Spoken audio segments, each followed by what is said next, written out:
So welcome to the ACT conference, and thank you for selecting this workshop. This workshop session is called Youth to Youth, TUPE Peer Education and Peer Counseling, Peer Helping Programs Remotely. Yep, we want to let you know that this workshop is being recorded, and I am pleased to introduce your speakers, Ira Saknoff, Christy Packer, Derek Kirk, Shira Sweetser, and Joe Soria.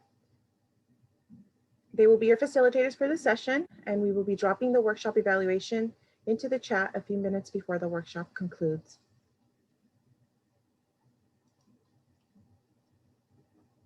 Ira?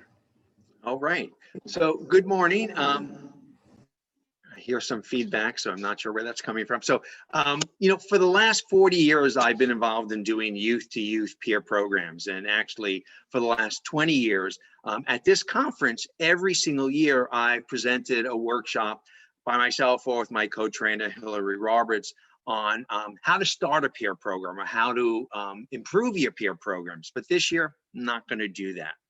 With all of us having to go remotely and online, I wanted to, instead of me talking, is to hear from 4 people who are actually doing it and sort of trying to make this work. Maybe tobacco peer education or one-on-one peer counseling or school-wide events. These people are training, recruiting, and providing services with their peers remotely. So enough of me talking. We only have a short time. I'm just going to share with you, we're lucky enough today to have Christy Packer, who's with the Alameda County Office of Education, Shira Schweitzer from Antioch High School, Derek Kirk with Contra Costa County Office of Ed, and Joseph Soria from Franklin High School in Stockton. And what they are going to do is we're going to ask them to each take around 12 minutes to share a bit about what they're up to. And after they're done, we're going to go right to the next person. And then hopefully at the end, if you could put in some questions or a chat box, hopefully we'll get to them. And if not, I promise you'll be able to contact these people on your own. But I wanted to hear from as many different people about what and how they're making this work in this world. And with that, I'm going to turn it over to Christy to start us off. Thank you, Ira. Hello, everyone. I'm very happy to be here. I'm very excited to be able to talk to you all about TUPE, tobacco use prevention, and how we have been able to do this work with our middle schools and high school students within our TUPE grant for the last 4 years, at least for me, and then really how we've been able to do it the last couple of months now that we've been virtual. So I just want to share with you some of how we used to do TUPE before shelter in place, so pre-COVID, what it used to look like most commonly, most frequently. So myself and actually my coworker, who's our room monitor today, Cecilia Apley, we've been doing this work and training peer educators, which is what we call our students who go through our training and then do outreach and community engagement after the training. We call them our peer educators, and the adults at their school sites, we call them our site coordinators. And I say adults at their school site because not all the time are they teachers.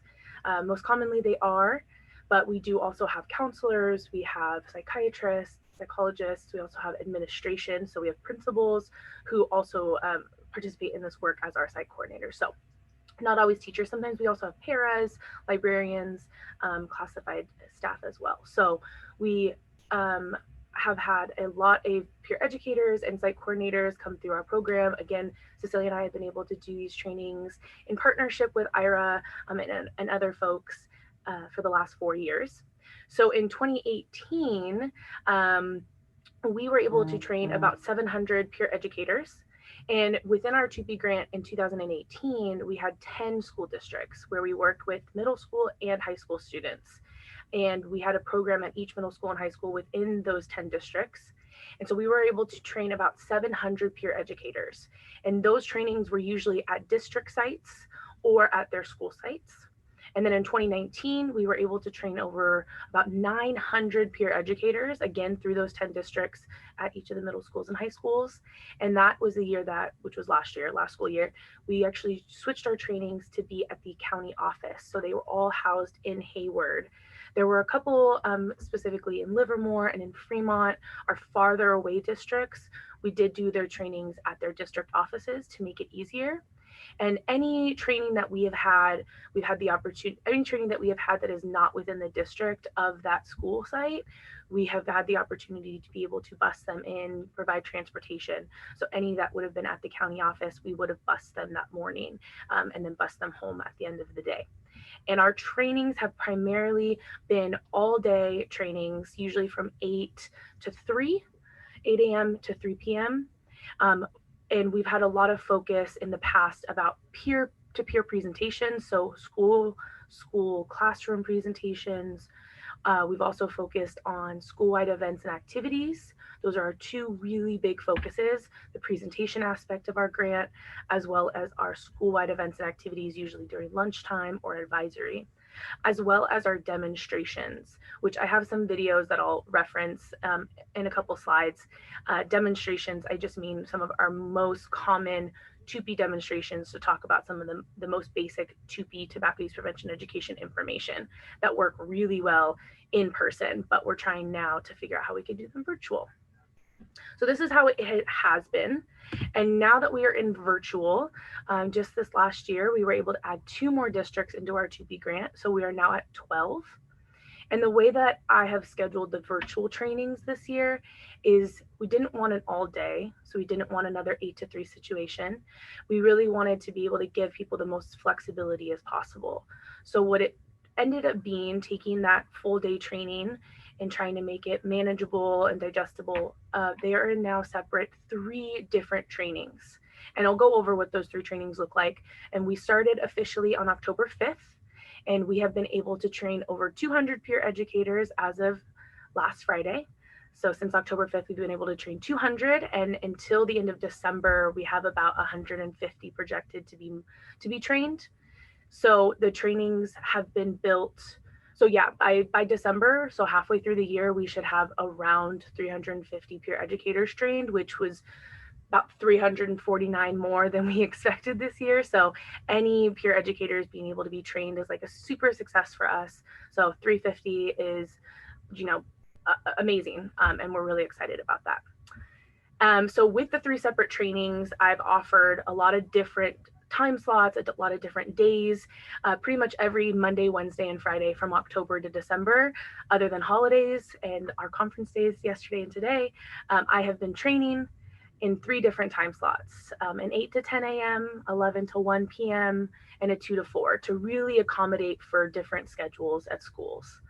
And it was up to them to decide if they wanted to separate it just 3 weeks or make it a little bit longer. We used Sign Up Genius primarily for our registration. And so that's how our site coordinators picked the day and time. And then from there, I sent them Zoom registration so that we have their students be able to register through Zoom and then get a direct link. So to lessen the chance of any Zoom bombing. So everyone would have to pre-register before coming to the training. That also helps with attendance as well and just keeping data for our side.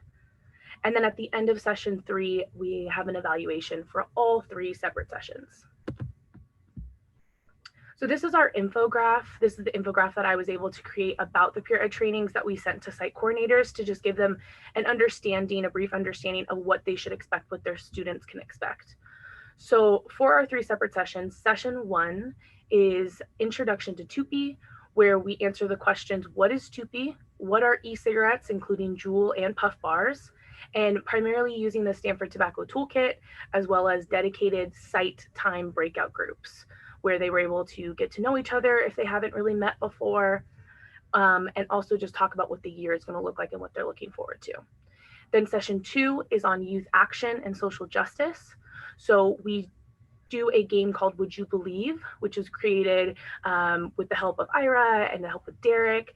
And it is a game that has come together as really a multiple choice game style that in person is a lot more competitive, but online we do it as a group using polls through Zoom, and really getting deeper into the topic of how TUPE is a social justice issue and how big tobacco has targeted communities of people historically, specifically the African American community. And so we have those conversations and we talk about that and really look at the history of big tobacco targeting certain communities of people, and talking about how young people have a voice and have an impact and can make a difference. Session 3 is on leadership skills. So really just diving deep into what in-person presentations have looked like versus what virtual presentations can look like, as well as school-wide events and activities, and giving them a bunch of different resources to support them as they leave the training and then begin to plan their school year, including looking at our website, which has all of our supplies and documents and PowerPoints and resources to support them as they continue on throughout the school year. And this is just this is what our schedule looked like. There was no real good rhyme or reason about it, just wanting to try and be flexible. And so for October, the very first week was Monday, Wednesday, Friday. We had 1 through 3 sessions each day. So Monday you could pick and do all 3 sessions in one day if you chose to. So Monday would have had that 8 a.m. to 10 a.m. be session 1, the 11 to 1 session would be session 2, and then the afternoon would be session 3. Or weeks 2, 3, and 4, each day, Monday, Wednesday, Friday, was one single session. So people could spread it out from there and have three weeks, finish all 3 sessions. And then November and December, it's a lot more flexible. There is a schedule that's up, but I'm honestly, whatever the site needs, if they want a Wednesday that only has session 3s, but they really need a session 1, as long as no one else is scheduled for that day, I switch it to a session 1 for them. Really just trying to be as flexible as possible and giving as many options as possible as well. So we do have some of our demo videos that our youth advisory board students have created for our TUPE sites, and our youth advisory board students are countywide TUPE students from within our 12 districts within our grants that come together twice a month, and they provide countywide resources for our TUPE program. All of our youth advisory board students are also peer educators at their school sites, so they know what the work is. They do the training with the other students as well, and they do this work at their school site as well as from the county level.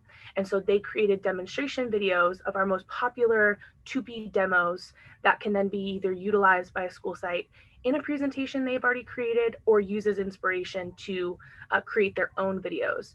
Because since our demos are so primarily based on in-person, that we needed to be creative and give away and show a way to our peer educators how they could do it in a virtual way, because that was something that was concerning for our sites, was how to do some of the most basic, most important, and most impactful demonstrations that usually are in person. How can we do them virtually? So we created demo videos to support that work and to let them utilize them without having to try and figure out how they were going to do it themselves, especially if they don't have any experience with their peer educators in making videos such as these ones.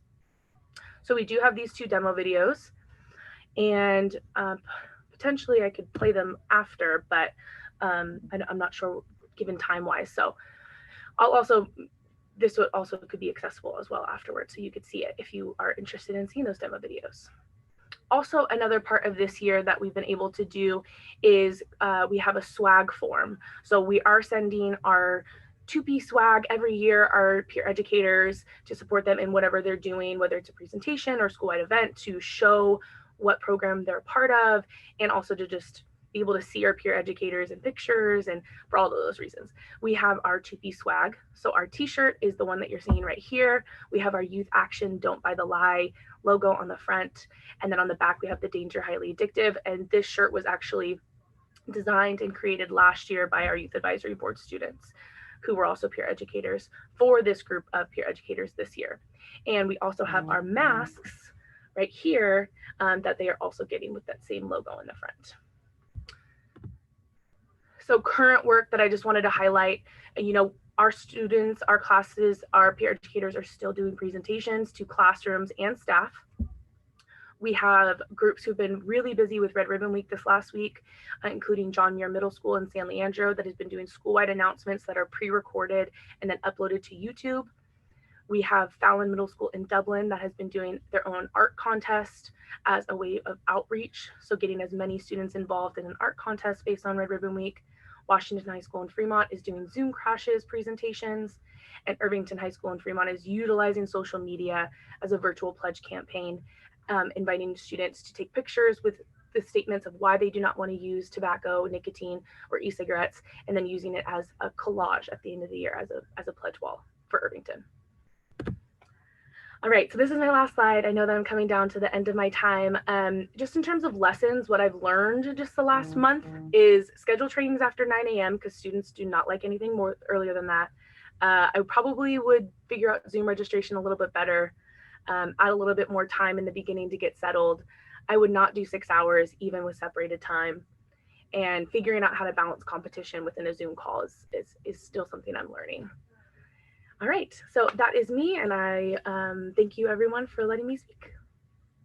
Pass it back to Ira. I think you're muted, Ira. And thank you, Christy, for a lot of information. We're now going to pass it on to Shira, and who has a very different kind of program, as I wanted to mix it up to the different kind of peer programs that people do. And with that, Shira, why don't you talk a little bit about your program? All right, good morning. My name is Shira Schweitzer, and I am trying to work Zoom. Hold on one second, please. Okay, and I am the coordinator of conflict resolution, mediation, and peer advocates at Antioch High School in Antioch, California. This is my seventh year. Sorry, this is my 7th year that I am running the program. We started with 12 students, and now we have trained over 320 peer mediators and peer advocates. Our in a non-COVID world, our peer advocates and peer mediators have facilitated about 250 conflict resolution mediations and have met 300 plus times one-on-one with students just to give them a listening ear and to support them in their times of need. Usually we're pulling students out during class. Students are signing up for meetings with us through either email, Instagram, or coming to drop something off in the classroom. But right now, obviously, we've had to move to all digital virtual platforms. Our district is using Microsoft Teams, which is a very different platform than any platforms the students have used previously or that we have used previously. So it's been a little difficult trying to get everything set up on Teams, moving it from Google or Zoom or other platforms. So let's see. I'm gonna just run through some of the things that we're doing right now. And then if you have questions, feel free to ask them in the end when Ira allows times for questions and I can further clarify things.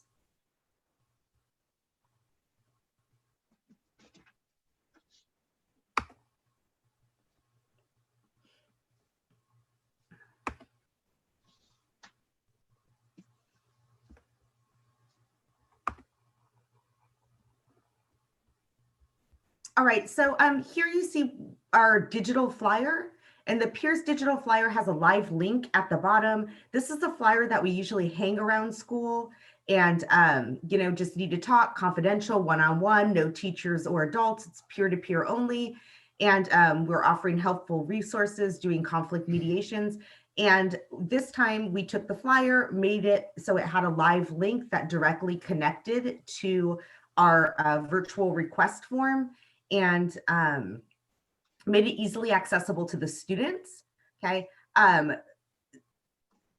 So most of the teachers posted this in their online classrooms, or we have it on the school feed. We don't have a peers website or a team per se, because the Teams format doesn't allow us to do that in a practical way. So we've made it so we are contacting students who ask us to contact them in a one-on-one format. We're doing that through a variety of platforms. We're using FaceTime if the student would like to use FaceTime. We're using Teams chat if the student would like to use Teams chat. We're texting if the student would like to text. But it's just all about them coming, filling out the form, telling us what platform they want to use, and then me giving that information to one of the students, dispatching them to make that connection. Okay, another thing that we are using and using a lot is our Instagram. So this is our AHS Peers Advocates Instagram. And on our Instagram, if you see in the bio that there's a direct link again to talk to the peer. So we're really trying to monopolize social media. And be where the students are. And a lot of them have an Instagram, and even if they're not following our Instagram, it's an open page. And because it's open, they can access this link anytime. And when they access the link again, it takes them to a form where they can ask to speak to a peer, and then we have a peer contact them.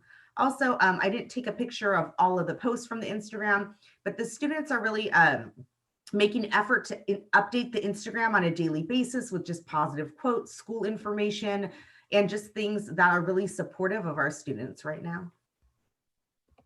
Our students really wanted to be interactive with a lot of the campus community, but obviously we can't be on campus communicating. So one of the things that we're doing is we are doing something called Panther Positivity Porch Drop.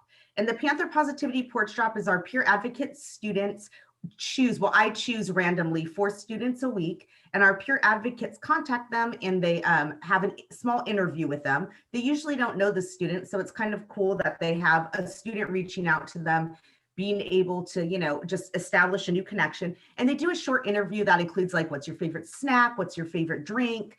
And then after that, within the week, we put it in a bag and we drop it off on their porch at their house with a note from the peer advocates, that just says things along the line of, we know distance learning is difficult. We're here to support you. We hope this makes you happy and keeps your belly full. AHS Peer Advocates is here for you. So it's a way to promote ourselves, but also to keep that social contact going with the students, because it's so important during this time. So in my peers classes, one of the things that I'm doing a lot of, because we don't have a circle with a talking piece or things like that, which is a really big part of the peer program, is we're doing collaboration boards. And some of those things we're just focusing on, the values or our growth as people, or doing check-ins for what's going on at the time. As the students are helping other students, it's really important that I support them in taking care of themselves, taking care of themselves. Whoa. So as I'm doing that, I'm trying to support them and also build community within our classroom. So when we're building that community within our classroom, because the school year ended last year in March, and I combined 2 classes of peers starting this year. So the kids don't all know each other. So it's really important that we do these virtual activities to keep them, cohesive and keep that family-like atmosphere. And so collaboration boards and doing some online vision board activities where they're making vision boards and we're discussing them. It's keeping the growth within the program alive and the students to get to know each other. So this is a vision board for my Peers 2-3 class where the students are creating the things of the values that are important to them and why.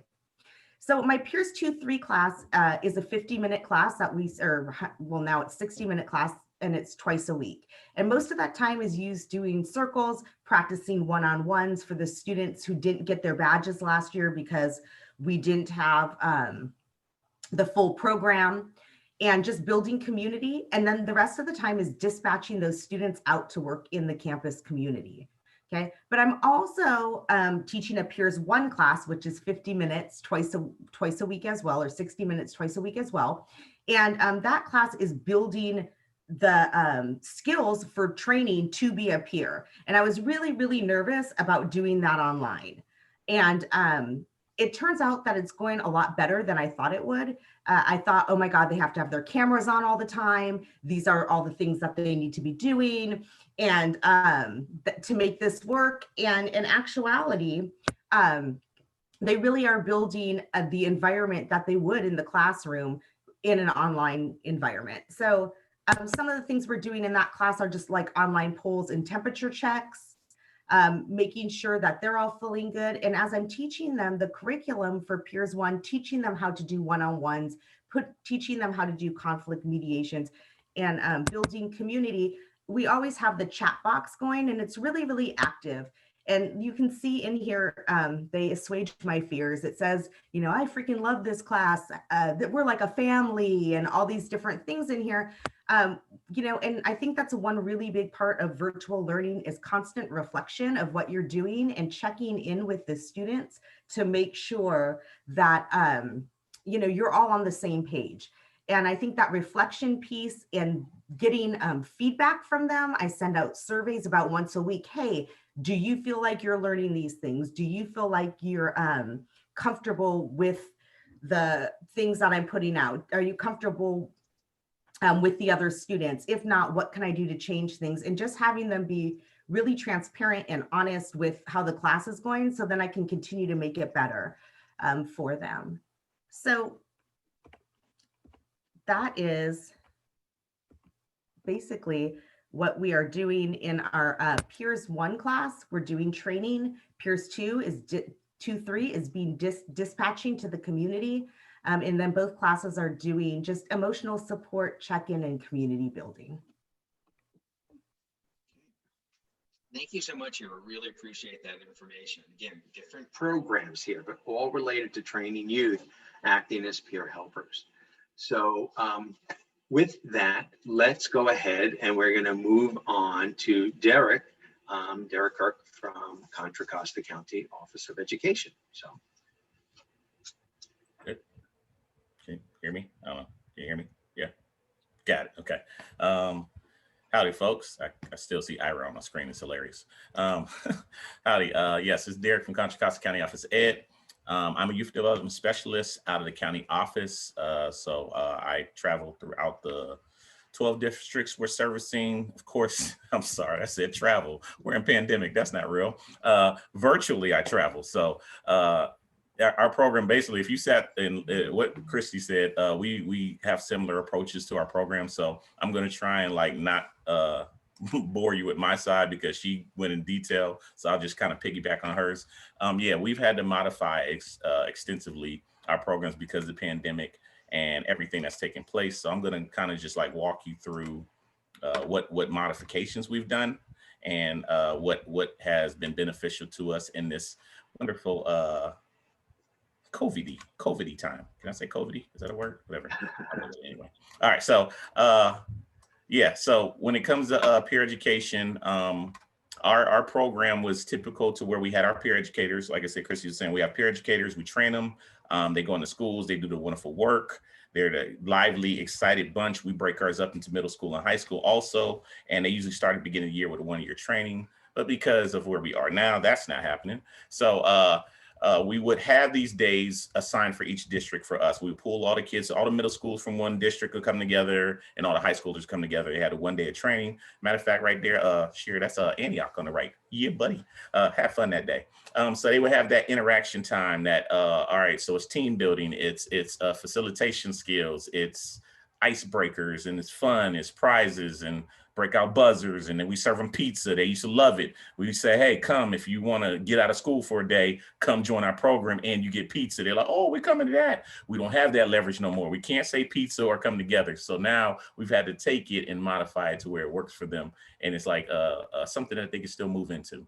And then so after they would get trained, they would go to the year doing either classroom presentations, school-wide presentations. Most of our districts, we did have a requirement say, hey, you need to knock out at least 2 school-wide presentations a year. And that's as simple as putting cups in the fence or reading announcements over the morning announcements, or the one that they love, as you can see, is the lungs. You take them nasty, disgusting lungs and put them in any cafeteria or courtyard. You got kids flocking over there like flies. I mean, they're eating pizza sticks while touching some dead lungs. So that was simple. It was a good way to engage conversation. And then, of course, with our uptick of vaping, that was usually the premise of many classroom presentations. But this is what we used to teach them. We would model some of the things in the training, and then we would send them off. And so we would give them the resources that needed, whether it's like a physical packet, we would give them that, or if it was something else, we would modify it to whatever need. Actually, we would give them multiple ways. We would give them a physical handbook. We would give them like access to it online, like virtually, like Google Drives. And then we would actually give them flash drives with everything on there. So they had 3 extensions, but right now I'm not getting close to any kids. So everything's virtual. So what we did over the summer after the pandemic hit, we modified our program to make it like condensed down to only virtual. So the activities that they could do, we only gave them not gave them the option, but we only presented them to the options of what can be done virtually, because we can give them a robust amount of info and access to resources, but if they can't use it, sometimes they get lost in the wind. And I've been talking to many teachers and they give me that look like, I got 30 kids and you want TUPE done? Like their minds are already frazzled. So we want to take away the less burden. That's why my background is we octopuses. TUPE is octopus in the season. We're octupius because we have to fit in little crevices. We have to be the advocates on campus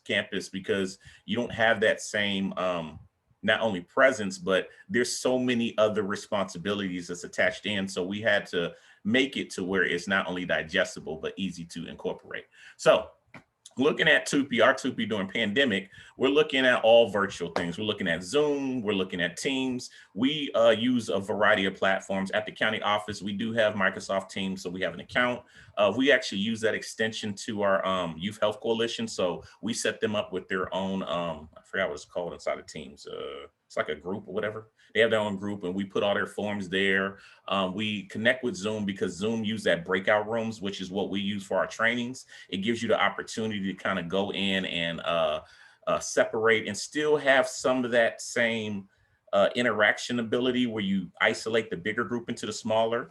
And so we use Zoom, and then we're also checking in with our districts like, hey, what do you use? What function for your site? Like what is viable? What options come with whatever online program you're using? Like we all know that kids are savvy now with screens and filming. So a lot of activities can be modified from them just writing in some or typing in something to a Flipgrid video where you have a stream added on, and that's a resource. And then looking at Google Classrooms or the Google Hangouts and Meets. These are things that we've been kind of like polishing over the summer. So we can say, hey, if you're going to do this activity, you might want to use Zoom in contrast to Microsoft Teams, because Zoom gives you the ability to break out and you do polls. But if you want to do this activity, you might want to use Microsoft Teams because you can actually add a GIF or, you know what I'm saying, some kind of emoji into the chat. And so it can be more interactive. So we've been taking pieces from what's been working and we send that out to our sites so they can have the best input on it. So we're looking virtually, of course. And then when it comes to like our actual trainings, and actually let's start with peer educator recruitment. Sadly, many of our site coordinators are people who are on campus, whether it was like the teacher, counselor, local ninja, whatever was there, like they would go to the students and pull them into the program. But now you don't have that. Like you would get to know a student based upon like their interactions with other students. You'd be like, oh, that kid's a leader. Let me see if he could be a TUPE peer educator. Let's see if they could be a youth advocate. But you can't see those interactions. And when you're in a classroom on Zoom or whatever, forget about it. That half the kids got their camera off, half of them, you don't even know what their face look like. And you don't have that 5 or so minutes in between classes to build that rapport and know the qualities of a student that will make them a good candidate. So we're speaking to our site coordinators. We're saying that they have to translate this virtually. So we created the one on the left is a flyer to where this is basically just saying what the program is and what a peer educator does. And then at the bottom, they'll send us an email or fill out a form, and they can actually, we'll modify this flyer so they can have on their site. And we're telling them like, hey, put it on your contact outreach, whatever your school does, whether it's something they do in Remind, whether it's on their pages, their social media pages account for their school. Take this and post this there and see if some students start flocking to it. Now, depending on school environment, culture, some kids check it, some kids don't. You may get a pull in from that. We say don't be discouraged if you don't get like a catch of students. We have seen effectiveness of cherry picking. If you never played basketball, don't know what cherry picking is, you go to a class, you find the best student and say, hey, you're smart, you're awesome, come talk to me. Let's make you a peer educator. You take that one student that likes to please an adult and you make them on it part of the squad. You give them certain titles like, hey, you're a lead peer educator. Hey, you're the captain of the team. You just, you know, make the head big, basically. Pile on the compliments. In doing so, you can also say, hey, take this flyer. Why don't you put this on your own Instagram? Why don't you put this on your own Snapchat? Like, give them the ability. And sometimes they're the best resource to reach other students. So if they have a circle of students who are just like them, use them to pull in others. There's nothing bad about it, folks. Shame is not an issue here. Do what you got to do to pull them kids in. Some of them don't even like logging in. So if you want to use that as a carrot, like, hey, you're special, and you know, I might have a Starbucks gift card for you in the future. Let that be the thing. Draw them in any way that's needed. And then on the other side, when it comes to our trainings, once we get the students together, we're actually entering our training season. We've kind of like Alameda County, we've made it as flexible as possible. We can't say, hey, this is the set thing, the set setup for what training is going to look like. No, we've broke it down in our options. Is option one, we have predetermined dates. We have 4 dates for the middle school and high school. If you're available, sign up for this date. As many schools that come together, yay. My goal is to get as many kids as possible in that date, so I ain't got to do the random ones on the side. So if we get 5 schools, wonderful. We get 2, wonderful. So we have predetermined dates. Option 2 is, instead of it's not a full day, we can condense it down to 3 hours. Option 2 is you pick the date. So if those 4 dates that we have assigned for middle school and high school don't work for you, let us know what date you're available. Some of our site coordinators don't even have peer educators. For us to expect them to be in position for a training and they don't have kids is like ludicrous. So we're like, all right, you let us know when you're ready and we'll come connect with you. And then also, if you have multiple schools that pick the same date, that also works out for us too. Then the last option is where you break it up. You can break it up into 2 sessions of 1.5, or you can do 3 sessions of 1 hour. We don't care how it gets done. We'll serve you the best way. We are a buffet here, folks. We will get it to them the best possible way. And I've learned from the great school of Ira Sacknoff that you have to be able to variate how you train. So if 1 hour is spent on talking about tobacco and we spend a half an hour on marijuana, we got to go with that. So you kind of modify it for whatever audience you have. So we're giving them the 3 options, and we're about to step into that actually this month and in December too. So that's kind of how we're modifying the trainings. And then far as resources, did my screen just shut off? Well, I'm looking, okay, it's still going. Okay, far as resources, I've taken basically everything that we would do in person, and I'm giving it to them in a form to where they can not only apply this to their own activities. This is some of the things we'll be doing inside of our training. It's kind of bare right now, don't judge me. I'm actually got to script out everything I'm saying, so it's taking a while. I'm trying to take my brain thoughts and put it on paper, so it'll get there. So I'm filling this in as a go. If you look at the little tabs at the bottom, they're broken up into icebreakers. So if they're meeting together, like, hey, you need an icebreaker, pull out one of these. They're simple to do. If you need the resources, we'll put a link in there for you.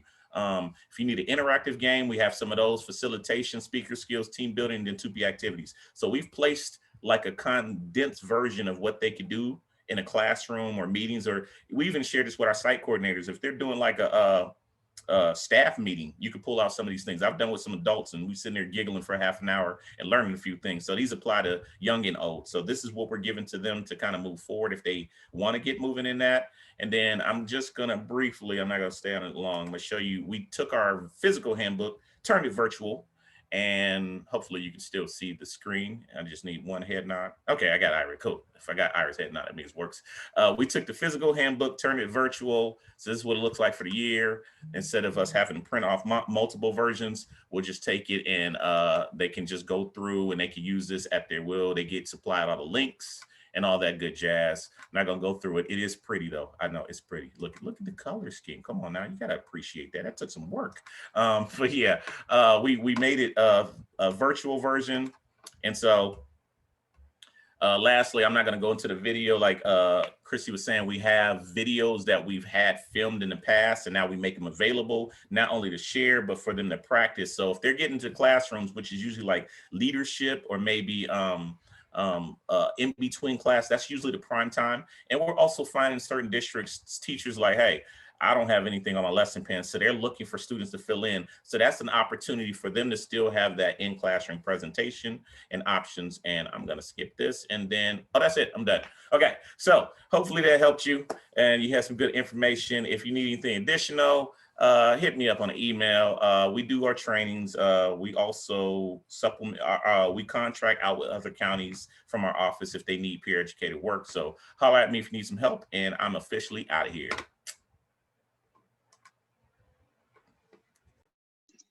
Thank you so much, Derek. Appreciate all that information.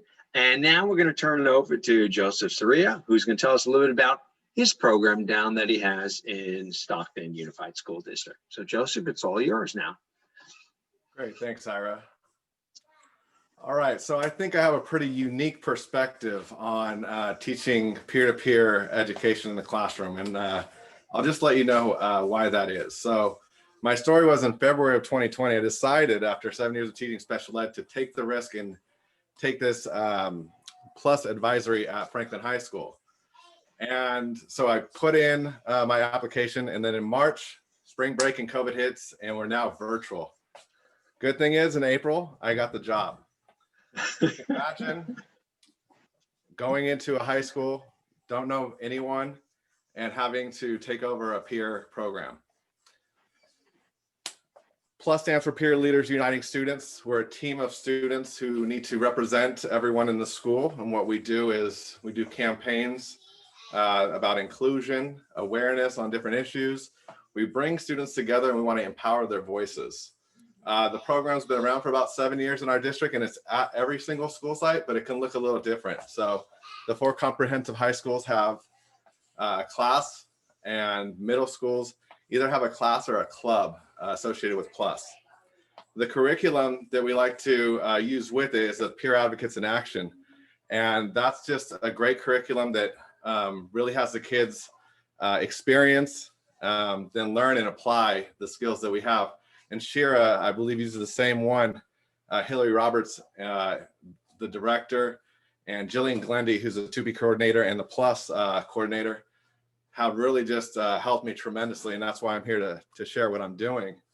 In a typical year, PLUS is very much having campaigns where we're going into different classrooms, doing different presentations, doing activities during lunch, after school, before school.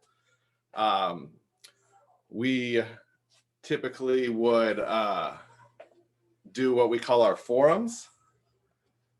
And so before I get into that, I gotta tell you, because I got the job, but we're all virtual, so what now? I had to work on recruiting.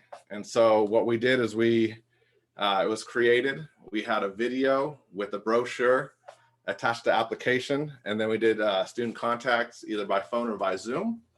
And so I got a list of ID numbers and names, and then I asked our feeder schools for help. It was a challenge. I mean, like most of us know who are in the virtual world now, you really have to go out and put yourself out there and stumble and fall, pick yourself up. So we didn't get a giant number of responses, but 75 responses is still a good amount of work. And so we went from there over the summer making phone calls. Our school resources, you know, I don't know anyone at the school, so it's you got to put yourself out there to try and meet the coaches, teachers, assistants, office staff. What I really want to kind of point out is how important it's been to network during this time. And I know that everyone at the school site's got their own thing going on and they're super busy. And the people who have really supported me and really have been such a benefit to have would be the PLUS director, Jillian, our Peer Advocates in Action, Hillary, taking time, working with me, planning with me, bouncing ideas off each other. They've been just such a huge help. The next way I networked is the PLUS advisors in our district. We meet once a week. And again, we have some newer teachers to the program. We have some older teachers to the program. And in this situation, our older teachers have the experience of what the program's all about, pitfalls that you might have with students, different ways to record information.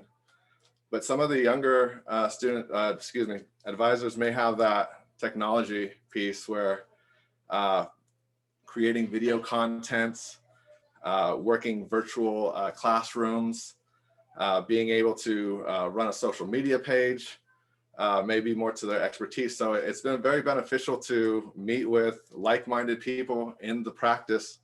And then I have another group of teachers who are doing the same kind of peer advocacy.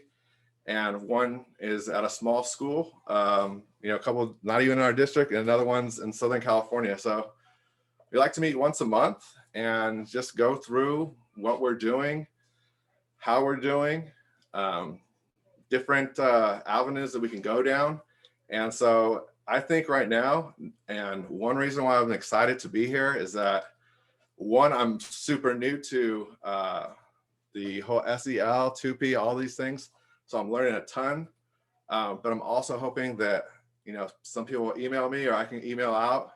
And so we can kind of do some collaborations and move forward that way in my practice.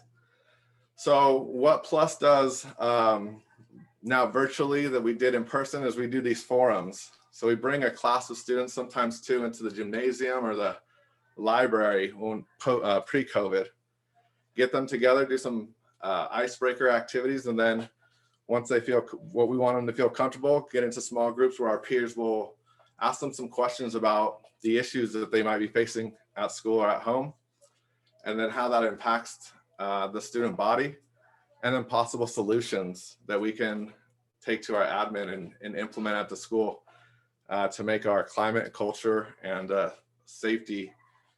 And so that's one thing now that we're doing virtually. We had to train them on using Zoom, on maybe using a virtual background, different ways you can turn your camera on with not necessarily showing your house or even your face. So we have a lot of these discussions on what students are feeling like during distance learning and how we can best interact with them. A few things that we started doing, and I believe Dr. Ginwright yesterday in his opening talked about how a lesson that you think might take a day could take 10, how you got to give your students grace, give yourself grace, and definitely these projects are in the works. So instead of doing a presentation into the classrooms, we're having the students create slides and then using a voiceover. You can imagine that a student going into a Zoom classroom and expected to share their screen and give a presentation is a pretty daunting task. And so we decided that we can use a software that all the kids have called Screencastify, create the slideshow, and you could put your face in the screen, or you can just do an audio over. So they chose to do an audio over for Suicide Awareness Month. And we were able to show those to those classes. Another thing we did is started a social media page. I saw Shira's earlier. We'll be following you. But this is another way we can shoot some quotes out there, school information. Eventually, we'd like to have that conflict mediation peer-to-peer and use that link. So Shira, what you said earlier really resonated and gave me some great ideas. Another project we're doing is a literacy project. So my students felt that what they could do instead of being in classrooms and maybe being reading buddies, or since we can't gather, we can read books, and we can read those books and create these files and send those files out to elementary schools so that those teachers would be able to use those and give a message. I told them, these are your neighbors. This is your family, that there's a purpose for why we're doing what we're doing. And so giving those positive outreaches is what we're doing for the literacy project. And then we're going to try and create a student podcast. I caught a picture of me in the middle of doing a little flexibility with my shoulder about a story in high school. But we talked about staff to student relations is such a key to student engagement and buy-in, and to help the culture and climate of the school. And one thing that kept coming up when students were talking about their schooling was that those teachers who took the extra time to get to know them or see how they were doing, listening to them, were by far in advance the more likable teachers and the ones that felt like they were memorable. And so we felt that by maybe doing a podcast where where we can get to know our staff on a more personal level, asking them questions about things of how they grew up or how they felt, would be able to bridge those gaps between our student and staff. So it's in the works. This is just a practice one that we did. The students are having fun with it, just learning different things, and how to question adults, because they're very guarded, and I'm telling them, we're all people, we all have pasts, and teachers, they'll open up as long as you ask the right questions, and so that's something that we're gonna hopefully have fun doing. Some peer-to-peer opportunities. We have a peer equity panel that we'll be doing as a school and as districts. So we have Zoom meetings where we have a moderator who is going to be asking questions about different topics. We participated in one in August, and we'll hopefully have one in December. We'll be using some students from our program, but also students throughout the school who we can get to represent different groups of students. Our peer mentoring is just getting off the ground. I'll be definitely emailing Shira and working with her. She's got just such a wealth of experience, and right now we're just emailing and hopefully getting on the phone and getting on Zoom with students who are looking for a mentor. And so that's just getting off the ground. We're working through with the Wellness Center, and that's all Google Forms and emails. And then peer positives in the community. This is one that I thought was cool. We're all trying our best, and it's all virtual. So therefore we can access different information for what's going on at other schools almost in real time as they're posting. So I saw a video that a middle school had done called You Matter.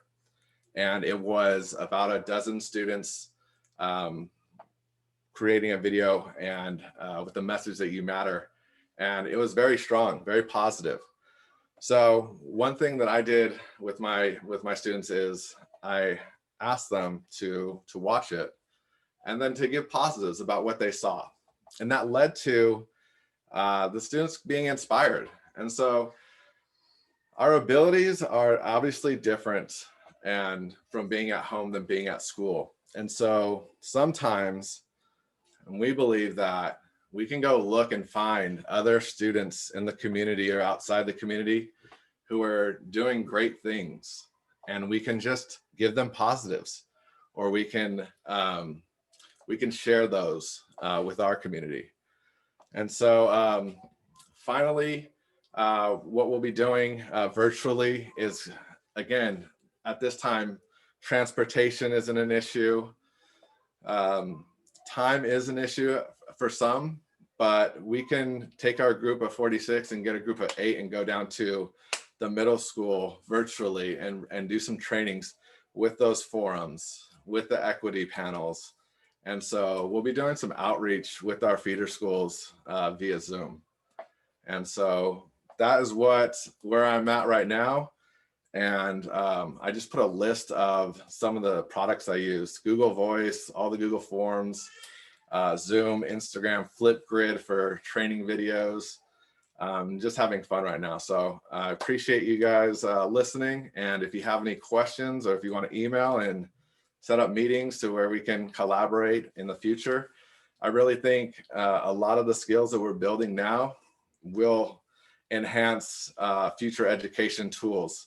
And the reason why I don't have a lot of new products on my virtual tools is because I was using a lot of the Googles, Instagram, the Flipgrid, and the Screencastify the last few years. So I didn't want to fog my practice with trying to learn new things, because it is difficult right now to learn new products and try and recreate things. So I just did what I thought I was good at, and thanks again for listening.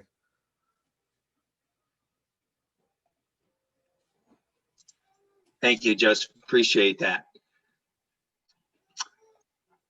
So we have a couple of minutes. Again, just different programs, from peer education to one-on-one to school-wide events, as we are all trying to figure out in this new world, how do we move forward in, recruiting recruiting remotely, training remotely, and then turning the things that we were intended to do in a live venture to actually a remote one, all right?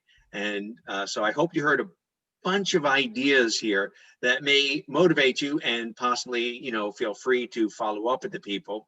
But before we end this here, I was just going to ask if there's any burning questions on things that you are hearing or wanted to ask at this point.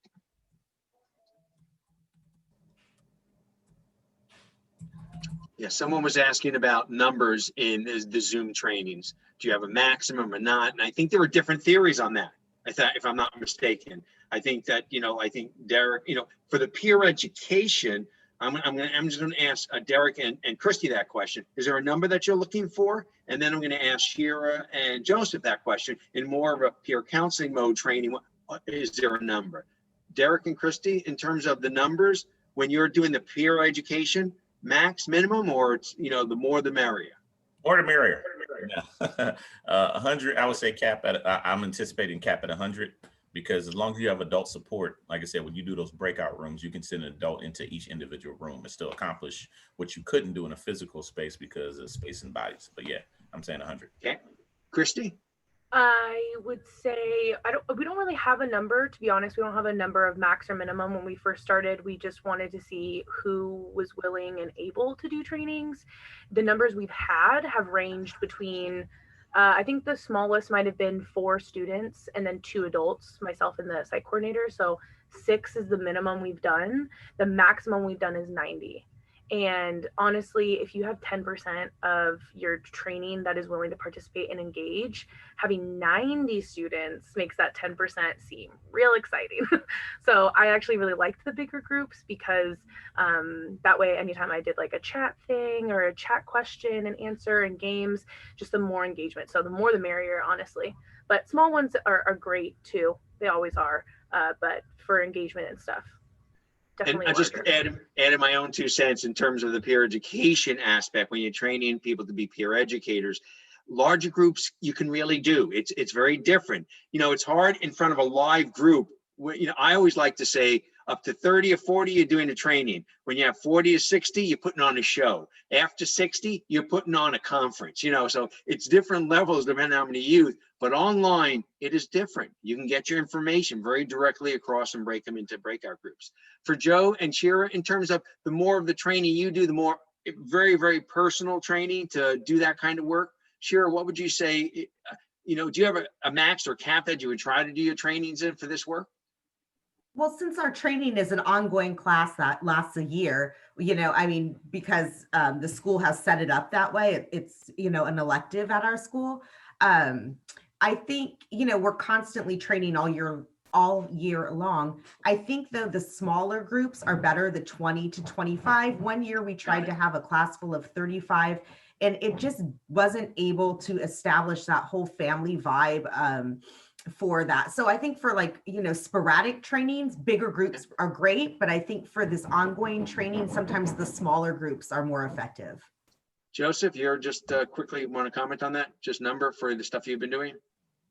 Yeah, so classroom about anywhere from 25 to 20. And like Shira says, some atypical trainings, we get up to 120, depending on, you know, adult supervision and things like that.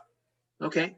And I know you know, that we have allotted another 2 minutes. I'm going to let Cecilia do her official thing that I know she needs to do.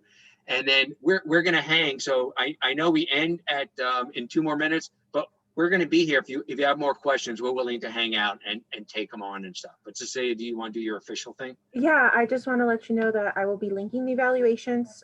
Please take a minute to, it's in the chat room. Please take a minute to fill those out. And like Ira said, he will be staying online, but I am going to actually stop recording now.